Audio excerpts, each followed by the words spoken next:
আসসালামু আলাইকুম। আজ সোমবার 23 জুন 2025। আমন্ত্রণ ফ্রেন্ডলি মোবাইল প্রবাস টাইম বুলেটিনে। আপনাদের সাথে আছি আমি ফারা। শুরুতেই জানাবো শিরোনাম। ওমানে বহু বাংলাদেশি গ্রেপ্তার, পুলিশ অভিযান ঘিরে আতঙ্ক। দারুণ সুখবর দিল ওমান সরকার, সাধারণ ক্ষমার সুবিধা পাবেন পলাতক কর্মীরাও। ওমানে 5% আয়কর চালুর ঘোষণা কার্যকর হবে 2028 সাল থেকে। এক বছর পর পাওনা অর্থ বুঝিয়ে দিচ্ছে ওমান ক্রিকেট বোর্ড, তবে কপাল পড়েছে প্রবাসী ক্রিকেটারদের। ইরানের 6 বিমানবন্দরের হামলা, 15 বিমান ধ্বংসের দাবি ইসরায়েলের। দর্শক দেখছিলেন শিরোনাম, এবারে পুরো খবর। ওমানের সেরা রেট দিচ্ছে বাংলাদেশি প্রতিষ্ঠান গালফ এক্সচেঞ্জ। প্রিয়জনকে টাকা পাঠাতে আজই আসুন আমাদের যে কোনো ব্রাঞ্চে অথবা কল করুন স্ক্রিনে দেয়া নাম্বারে। গালফ এক্সচেঞ্জ, বাংলাদেশিদের প্রিয় এক্সচেঞ্জ। ওমানে আবাসন ও শ্রম আইন লঙ্ঘনের দায়ে 2 বাংলাদেশিকে আটক করেছে রয়্যাল ওমান পুলিশ। সোমবার এক্সে দেয়া এক বিবৃতিতে এই তথ্য জানানো হয়। একই দিনে 13 জন ইথিওপিয়ানকেও আটকের খবর জানিয়েছে পুলিশ। এদিকে একাধিক ঘটনাকে কেন্দ্র করে হঠাৎ করেই দূর দূরান্ত থেকে আসা দূতাবাসের সেবা প্রত্যাশীদের মধ্যেও বিরাজ করছে গ্রেপ্তার আতঙ্ক। রবিবার সেবা নিতে এসে দূতাবাস এলাকার বাইরে অবস্থানকালে কয়েক দফায় ডজন খানেক প্রবাসী গ্রেপ্তার হয়েছেন। তাদের কাছে ওমানে অবস্থানের বৈধ কোনো কাগজ ছিল না। বিষয়টি প্রবাস টাইমকে জানিয়েছেন ঘটনার এক প্রত্যক্ষদর্শী। বাংলাদেশি ভাইরা, আমি আজকে ফাস্টফুড বানাতে গেছি বাংলাদেশ এম্বাসি। ওইখানে যারাই যাইবেন, আমার সামনে সকাল 10টায় একবার লেবার কোটাইয়া লোক নিয়েছে। ওইটা আমি দেখিনি, ভিতর থেকে দেখিনি। পরে 12টার সময় দেখছি আমার সামনে থেকে 4টা মহিলা 3টা পুরুষ উঠে নিয়েছে। ওই পিছনে যে নারকেল গাছ মানুষ বসে ওইখান থেকে। যাদের বিষয় পতাকা নাই তারা ওই ভিতরে থাকবেন, এম্বাসির বাউন্ডারি থেকে বাইরে হইবেন না, অনুগ্রহ করবো। কারণ আমার সামনে থেকে আজকে নিয়ে গেছে, তারা অনলাইন করতে গেছে, কোনো কথা না, বাস লেবার কার্ড চাইছে, লেবার কার্ড নাই, সিধা নিয়ে গেছে। জানা গেছে রবিবারের মতো সোমবারও দূতাবাসের নিকটবর্তী এলাকায় অভিযান চালিয়েছে পুলিশ। ফলে অবৈধ যেসব বাংলাদেশি প্রয়োজনীয় কাজে দূতাবাসে আসছেন তাদের দূতাবাস আঙ্গিনার বাইরে না জানার আহ্বান জানানো হয়েছে। ওমানে প্রথম শ্রেণীর হাইপার মার্কেটে কাজের সুবর্ণ সুযোগ। প্যাকিং, ক্লিনিং আর লোড আনলোডিং কাজে নিয়োগ হবে 25 জনকে। যোগাযোগ করুন স্ক্রিনে দেওয়া নাম্বারে। পলাতক থাকা অবৈধ কর্মীদের সুখবর দিয়েছে ওমান সরকার। এক বিজ্ঞপ্তিতে দেশটির শ্রম মন্ত্রণালয় জানিয়েছে, যেসব প্রবাসী শ্রমিকের বিরুদ্ধে কাজ ছেড়ে পালিয়ে যাওয়ার অভিযোগ রয়েছে তারাও এখন থেকে নতুন নিয়োগকর্তার কাছে বৈধ হতে পারবেন। এই সুবিধা চলবে সাধারণ ক্ষমা চলাকালীন সময়ে, অর্থাৎ আগামী 31 জুলাই পর্যন্ত।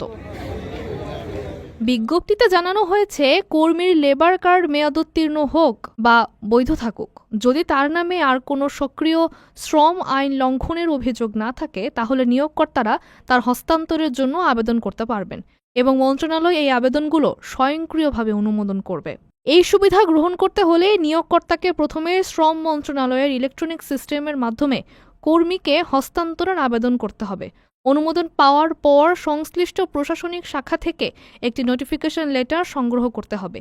এই চিঠির মাধ্যমে সংশ্লিষ্ট কর্মীর ওপর আরোপিত ভ্রমণ নিষেধাজ্ঞা বা পলাতক স্ট্যাটাস বাতিল করা যাবে।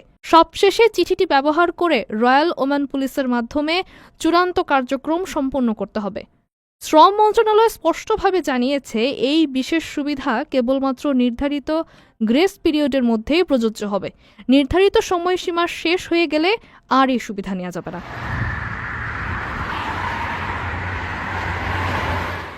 ওমানে অবৈধ প্রবাসীদের জন্য দারুণ সুযোগ।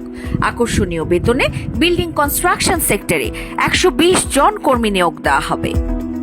থাকা খাওয়া ফ্রি এবং ওভারটাইম সুবিধাও রয়েছে। সুযোগ সুবিধা ওমানি শ্রম আইন অনুযায়ী।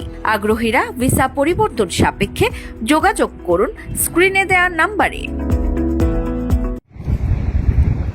ওমান সরকার 2028 সালের জানুয়ারি থেকে উচ্চ আয়ের ব্যক্তিদের ওপর 5% হারে ব্যক্তিগত আয়কর চালুর সিদ্ধান্ত নিয়েছে। রাজকীয় ডিক্রি নম্বর 56/2025 মাধ্যমে প্রকাশিত ব্যক্তিগত আয়কর আইনের আওতায় যেসব ব্যক্তি বছরে 42,000 ওমানি রিয়াল বা তার বেশি আয় করবেন তাদেরকে এই কর দিতে হবে। ট্যাক্স অথরিটি জানিয়েছে এই কর ব্যবস্থাটি ওমানের সামাজিক ও অর্থনৈতিক বাস্তবতার সঙ্গে সামঞ্জস্যপূর্ণ এবং ওমান ভিশন 2040-এর লক্ষ্য অর্জনে ভূমিকা রাখবে। বিশেষ করে রাজস্বের নতুন উৎস সৃষ্টি, আর্থিক স্থিতিশীলতা নিশ্চিতকরণ, সম্পদ পুনর্বণ্টন এবং সামাজিক সুরক্ষা খাতে অর্থায়নের দিকগুলো এতে গুরুত্ব পেয়েছে। প্রতিনিধিরা জানিয়েছেন এই কর চালুর আগে এর সম্ভাব্য অর্থনৈতিক ও সামাজিক প্রভাব নিয়ে বিস্তারিত গবেষণা করা হয়। সরকারি বিভিন্ন সংস্থার আয়ের তথ্যের ভিত্তিতে করা ওই গবেষণায় দেখা গেছে মাত্র 1% নাগরিক এই করের আওতায় আসবেন, কারণ করমুক্ত সীমা যথেষ্ট উঁচু এবং কর হারও তুলনামূলকভাবে কম। নতুন আইনে কিছু সামাজিক বিষয় বিবেচনায় নিয়ে বিভিন্ন ক্ষেত্রে কর ছাড় ও অব্যাহতির ব্যবস্থাও রাখা হয়েছে। এর মধ্যে রয়েছে শিক্ষা, স্বাস্থ্যসেবা, প্রধান আবাসন, উত্তরাধিকার, জাকাত ও অনুদান সংক্রান্ত ব্যয়। ব্যক্তিগত আয়কর প্রকল্পের পরিচালক করিমা মোবারক আল সাদি জানান, কর বাস্তবায়নের জন্য প্রয়োজনীয় সব প্রস্তুতি ইতোমধ্যে সম্পন্ন হয়েছে। আইনের গেজেট প্রকাশের 1 বছরের মধ্যে কার্যকরী বিধিমালা প্রকাশ করা হবে। আপনার স্বপ্নগুলো আকাশ ছুবে প্রবাসীর হেলিকপ্টারের মাধ্যমে। বিয়ে, জন্মদিন অথবা যে কোনো বিশেষ প্রয়োজনে হেলিকপ্টার ভাড়া করতে যোগাযোগ করুন স্ক্রিনে দেয়া নাম্বারে। প্রবাসীর হেলিকপ্টার, নিরাপদ ও সাশ্রয়ী বাহনের বিশ্বস্ত নাম। Out, another one chipped, this time to Livingston at mid-wicket. Has Adil Rashid. 2024 টি-20 বিশ্বকাপে অংশগ্রহণকারী প্রতিটি দলের মতো ওমান ক্রিকেট বোর্ডকেও নির্দিষ্ট অঙ্কের প্রাইজ মানি দিয়েছিল আইসিসি, কিন্তু ক্রিকেটারদের প্রাপ্য অর্থ বুঝিয়ে দেয়নি সংস্থাটি। অবশেষে প্রায় 1 বছর পর ক্রিকেটারদের সেই পাওনা অর্থ পরিশোধ করতে রাজি হয়েছে মধ্যপ্রাচ্যের দেশটির এই বোর্ড। সোমবার প্রকাশিত এক বিবৃতিতে ওমান ক্রিকেট জানিয়েছে, $2,25,000 মার্কিন আগামী জুলাইয়ের মধ্যে স্কোয়াডের খেলোয়াড় ও সহায়ক কর্মীদের মাঝে বিতরণ করা হবে। এর আগে এই মাসের শুরুতে ক্রিকেট বিষয়ক ওয়েবসাইট ক্রিক ইনফো এক প্রতিবেদনে বলেছে, ওমানের খেলোয়াড়েরা এখন পর্যন্ত বরাদ্দ অর্থ পায়নি, যদিও বিশ্বকাপ অনুষ্ঠিত হয়েছিল 2024 সালের জুনে যুক্তরাষ্ট্র ও ক্যারিবিয়ানে। আইসিসির সঙ্গে অংশগ্রহণকারী বোর্ডগুলো স্বাক্ষরিত চুক্তিতে বলা আছে, আইসিসির কাছ থেকে পুরস্কার অর্থ পাওয়ার 21 দিনের মধ্যে তা খেলোয়াড়দের মধ্যে বিতরণ করে দিতে হবে। ওমান ক্রিকেটকেও সময় মতো অর্থ দেওয়ার বিষয়টি নিশ্চিত করেছিল আইসিসি, কিন্তু ওমান ক্রিকেট বোর্ড বিবৃতিতে দাবি করেছে এই অর্থ বিতরণে দেরি হয়েছে প্রক্রিয়াগত কারণে, যা আইসিসির কাছ থেকে টুর্নামেন্ট ও পরবর্তী আনুষ্ঠানিক ব্যাখ্যার উপর নির্ভরশীল। এদিকে ওমানের খেলোয়াড়েরা বিশ্বকাপের কিছুদিন পরেই অর্থ না পাওয়ার বিষয়টি তুলে ধরেন।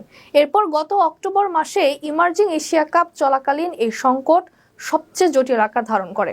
ওমানের খেলোয়াড়েরা সম্মিলিতভাবে প্রতিক্রিয়া জানান এবং খেলা থেকে বিরত থাকার হুমকি দেন। পরবর্তীতে বিদ্রোহী 15 সদস্যের স্কোয়াডের 11 জনের কেন্দ্রীয় চুক্তি স্থগিত করা হয় এবং তাদের বেশিরভাগকেই ওমান ছেড়ে চলে যেতে হয়। And that spin, Butler has had a couple of goes at that. We've seen him do that a few times actually.